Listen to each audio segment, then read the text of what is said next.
Suppose we have two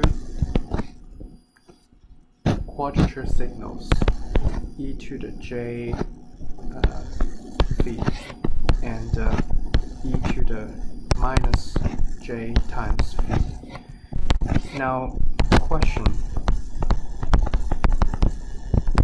What happens when you add e to the j phi with e to the minus j phi?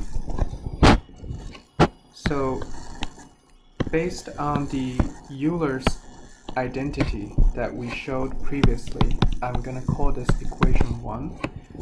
Similarly, we can get a different equation, e to the minus j 2 pi f naught t equals to cosine 2 pi f naught t minus j times sine 2 pi f naught t.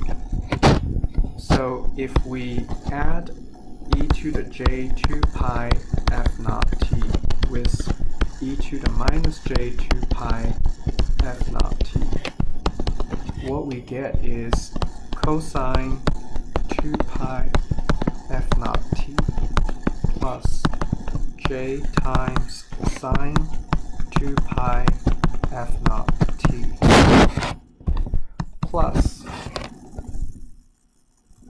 cosine 2 pi f naught t minus j times sine 2 pi f naught t. As you can see, this term and this term, they cancel each other out. And the result here is 2 times cosine 2 pi f naught t.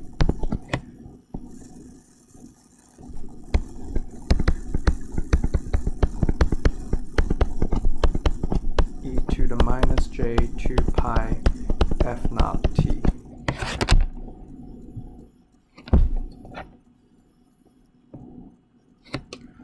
Or if you move the 2 to the left side of the equation and you flip both sides, you will get cosine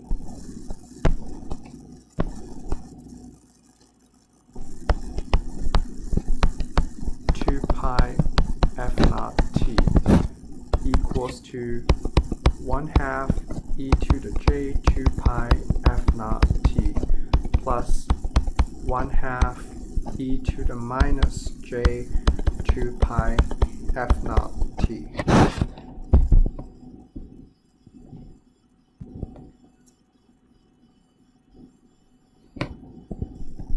Let's call this equation 2. And equation 2, similar to equation 1, is also known as Euler's identity.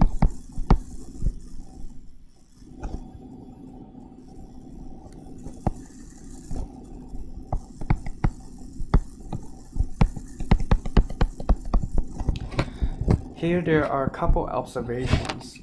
First, if you add a quadrature signal with its complex conjugate, the imaginary part, as we saw, cancel each other out. What you are left is a pure real term. And second of all, the coefficient of the cosine is actually 2, which is twice of the magnitude of the quadrature signals that's being added together.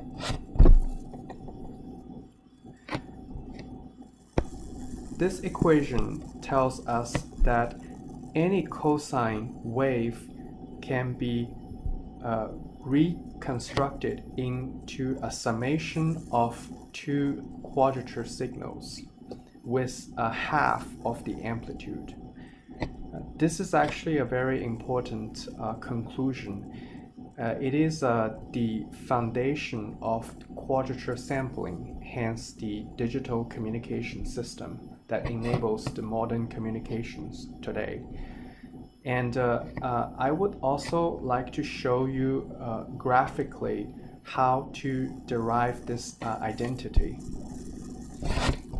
Again, in the three-dimensional axis, we have a real, we have an imaginary axis, and we have a time domain axis pointing out of the page.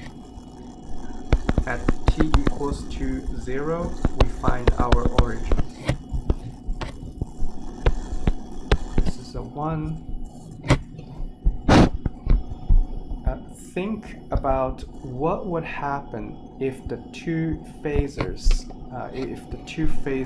add together to each other. Let's say this is a phasor 1, this is a phasor 2. Phasor 1 is e to the j 2 pi f naught t. And let's say I assume it has a magnitude of 1/2. And the phasor, the magnitude is nothing but think of it in a two-dimensional plane. It's nothing but the length of the vector. So similarly, this quadrature signal is 1/2 e to the minus j 2 pi f naught t. And the theta 1 here and a theta 2 here. The theta 1's magnitude equals to theta 2's magnitude, but the two are in opposite direction. That's why there is a negative sign here, and here it's a positive sign. So what I want you to think about is that when t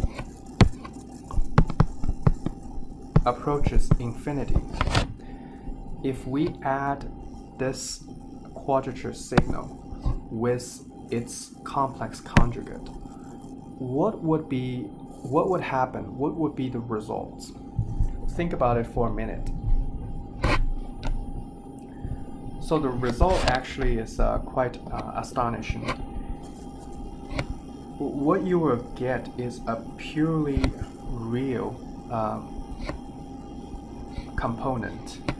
Because if you deconstruct, let me use black ink. If you deconstruct the quadrature signal to its real axis component and imaginary axis component, X represents the real axis component and Y represents the imaginary axis component. And I'm going to use green for the phasor with the negative sign here. Here it has Y prime and X prime. So as you can see, the real axis direction, the X and X prime, they combine constructively. But in the imaginary axis, the Y and the Y prime, they are the same magnitude but the opposite direction. Also 180 degree opposite of each other. So they combine destructively. In fact, they cancel each other out. So what you will be left is a purely real result.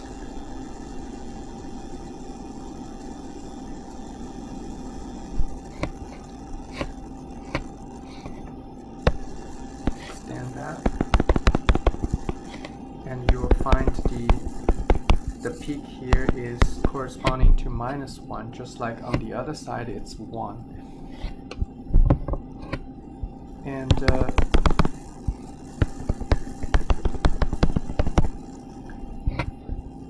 And this waveform repeats itself for infinity because t goes to infinity. Now, as you can see, because we're operating in a 3-dimension, what is amazing here is that the result remains strictly in this plane, which is a plane that's been constructed by the real axis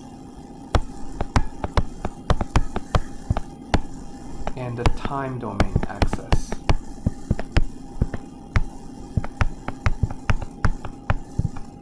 So nothing in the perpendicular or the orthogonal plane that remains. So nothing remains in the imaginary axis or direction. The entirety of the result remains in a single two-dimensional plane, even though the two phasors are operating in a three-dimension. This is the this is the graphical explanation of Euler's identity that we have just derived using equations.